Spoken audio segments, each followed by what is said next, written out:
그들이 예수를 맡음에 예수께서 자기의 십자가를 지시고 해골, 히브리 말로 골고다이라 하는 곳에 나가시니 그들이 거기서 예수를 십자가에 못 박을새 다른 두 사람도 그와 함께 좌우편에 못 박으니 예수는 가운데에 있더라.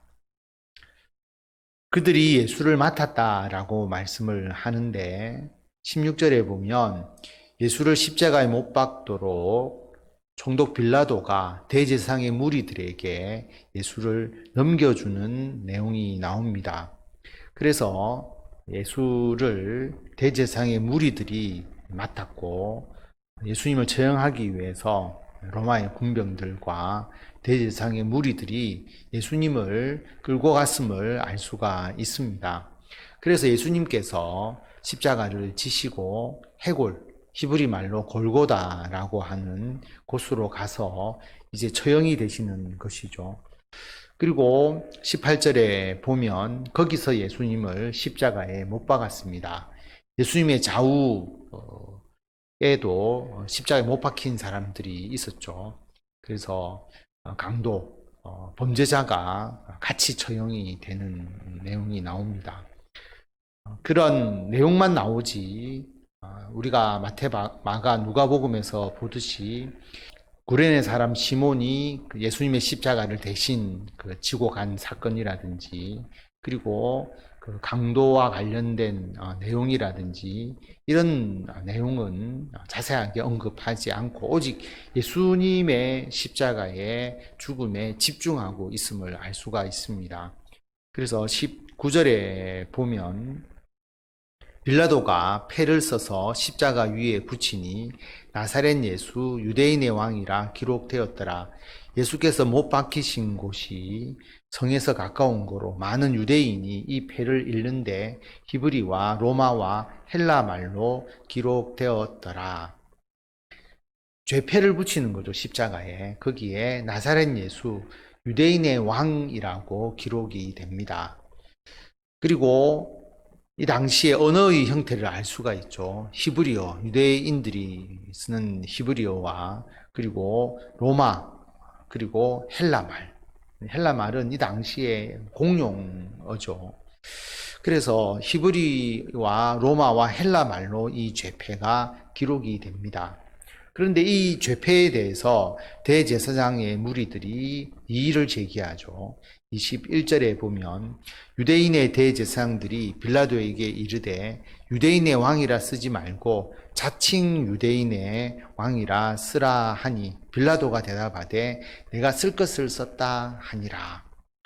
자칭이란 말을 넣으라는 거죠. 유대인의 왕이 아니지 않느냐. 그러나 빌라도는 유대인의 왕이다 라고 그렇게 죄패에 기록을 합니다. 어떻게 보면 빌라도의 마지막 자존심이라 할까요?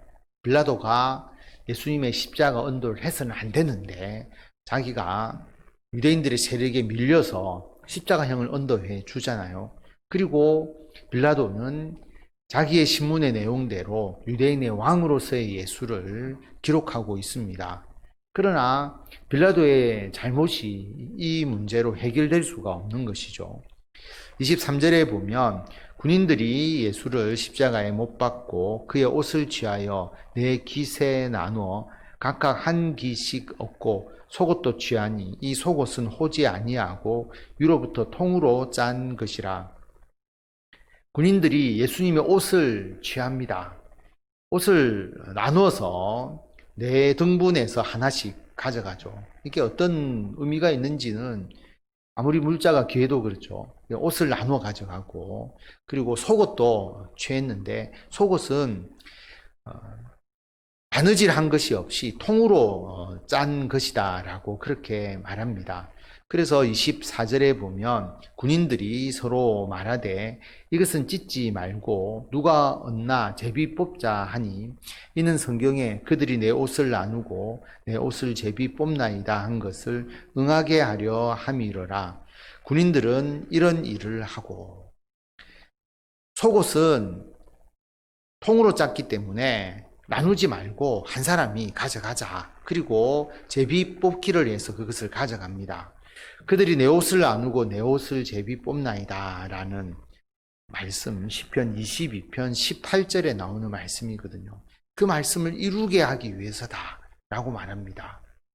군인들은 이런 일을 하고, 군인들은 예수님의 몸에 있는 조금이나마 자기들이 쓸만한 것을 다 취하는, 그래서 사형수에 대한 기본적인 어떤 생각이라든지 또 예수님의 죽음에 대한 기본적인 의미를 그들은 관심을 가지지 않고, 그들은 오직 자기의 유익이 되는 물건이라도 없는지를 오히려 생각하고 서로 다투는 그런 어리석음을 보여주고 있습니다. 어떻게 보면 참 안타까운 것이죠. 사형수의 물건을 취하기 위해서 서로 제비 뽑고 다투고 더 많이 가지려고 하는 그런 모습들을 보는 것이 어떻게 보면 참 부끄러운 일이라고 할 수가 있는데, 이 당시는 그렇게 했다라고 하는 것입니다. 25절에 보면 군인들은 여기에 초점을 두고 있는데, 예수님의 십자가의 죽음을 아주 안타까워하고 애통해하는 무리들이 예수님의 십자가 곁에 있습니다. 25절에 보면 예수의 십자가 곁에는 그 어머니와 이모와 글로바의 아내 마리아와 막달라 마리아가 섰는지라. 예수님의 십자가 곁을 지킨 사람들이 예수님의 제자들도 아니고 여인들, 예수님을 그동안 쭉 따라왔던 그 여인들인데, 그 여인의 이름들이 기록되어 있습니다. 보면 그 어머니 마리아죠. 그리고 이모, 성경의 사복음서를 비교해서 보면 이모는 세베대의 아들 야고보와 요한의 어머니 살로메를 의미합니다. 그래서 야고보와 요한의 어머니 살로메와 그리고 예수님의 어머니 마리아와 서로 자매 관계가 되죠. 그러니까 이모가 되지 않습니까? 그 이모. 그리고 글로바의 아내 마리아. 글로바의 아내 마리아는 다른 사복음서에 보면 야고보와 요셉의 어머니 또는 요새의 어머니라고 기록되어 있습니다. 그래서 사복음서가 공히 십자가 곁을 지킨 여인의 이름으로 이들을 언급합니다. 그러니까 상당히 믿음을 가지고 정말 예수 그리스도를 따랐던 사람이라고 볼 수 있고요. 그 다음에 이제 막달라 마리아, 귀신 들렸다가 예수님의 치유를 받은 사람이잖아요. 그리고 예수님의 부활을 또 맨 처음 목격하는 은혜를 입은 자죠. 그래서 예수님을 따르면서 섬겼던 사람들, 끝까지 섬겼던 여인들의 이름입니다. 26절에 보면 예수께서 자기의 어머니와 사랑하시는 제자가 곁에 서 있는 것을 보시고 자기 어머니에게 말씀하시되 여자여 보소서 아들이니이다 하시고, 또 그 제자에게 이르시되 보라 내 어머니라 하신대 그때부터 그 제자가 자기 집에 모시니라. 자, 예수님께서 십자가에서 이야기를 하죠.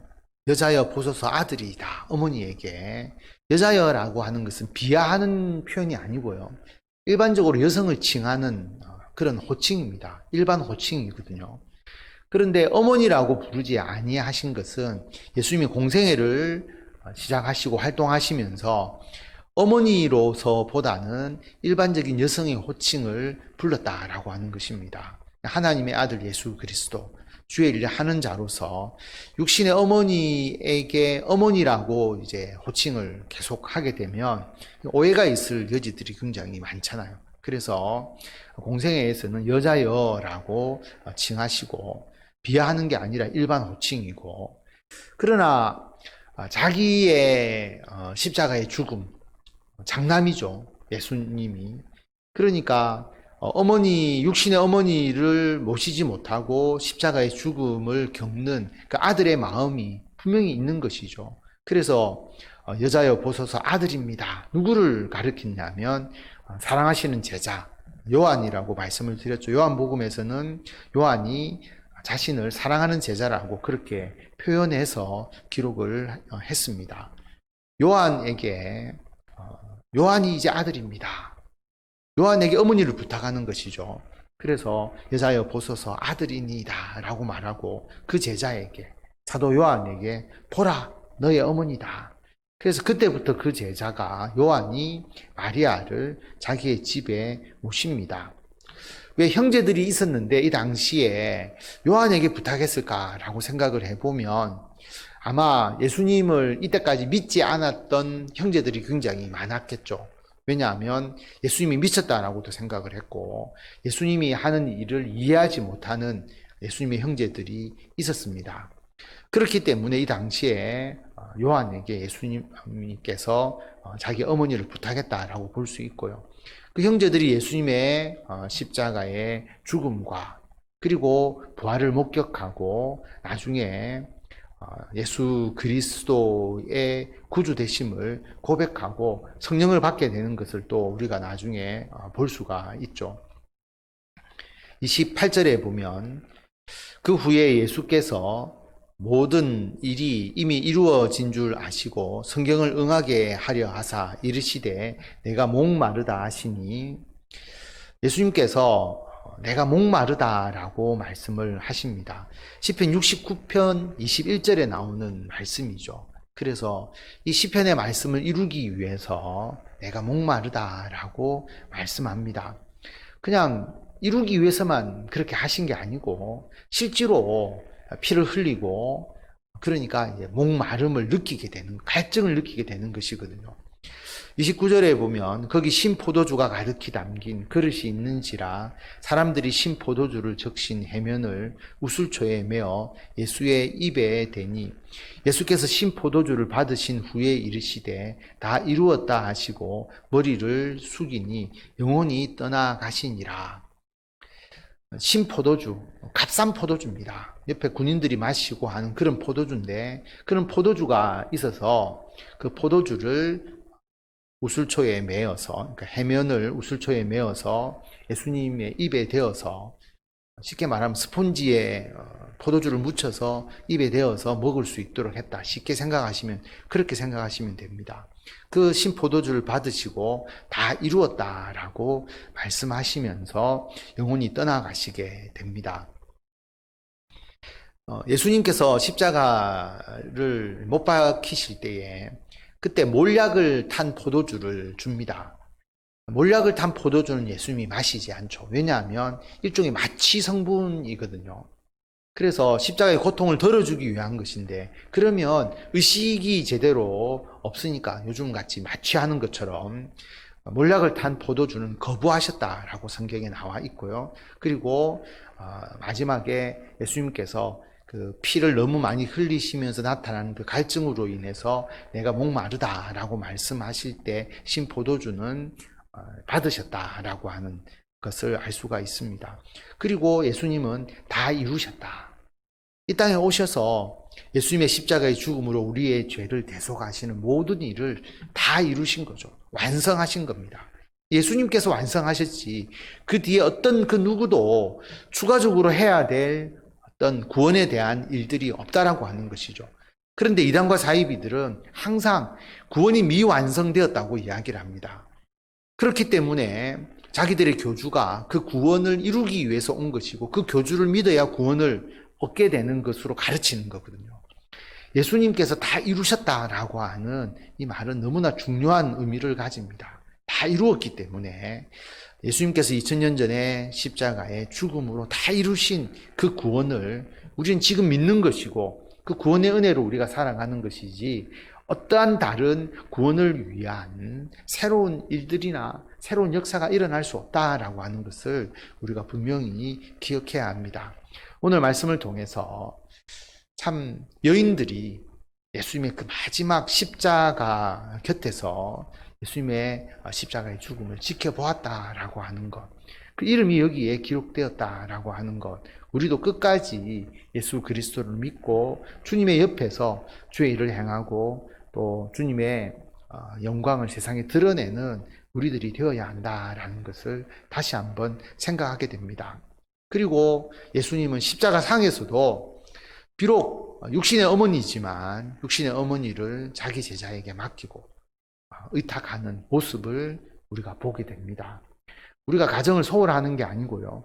주의 일을 할 때 어떤 때는 우리가 가정에 온전히 몰입할 수 있는 상황이 아닐 수가 있겠죠. 가정 일보다 하나님의 일을 우선할 때가 있습니다. 그러나 그런 가운데서도 가정을 버리는 게 아니라 최소한 우리 가정을 위해서 해야 될 여러 가지의 우리들의 마음을 다하는 그런 것이 필요하다. 예수님은 어머니를 공경하는 우리 십계명에 나와 있듯이 그러한 일들을 최대한 자기가 할 수 있는 범위 내에서 제자들에게 맡김으로써 그 역할을 하려고 하셨다라고 하는 것을 알 수가 있습니다. 우리들도 그런 마음을 가져야 하고요. 예수님의 구원의 완성에 대한 확고한 믿음을 가지시고 그 외에 어떠한 다른 구원을 위한 추가적인 역사가 있을 수 없다는 것을 기억하시고 예수 그리스도 안에서 믿음으로 승리하시고 영원한 하나님의 나라의 소망을 가지시고 이 땅에서 가정을 위해서 하나님의 나라의 일을 위해서 열심을 다하시는 우리 모든 성도 여러분이 되시기를 바랍니다.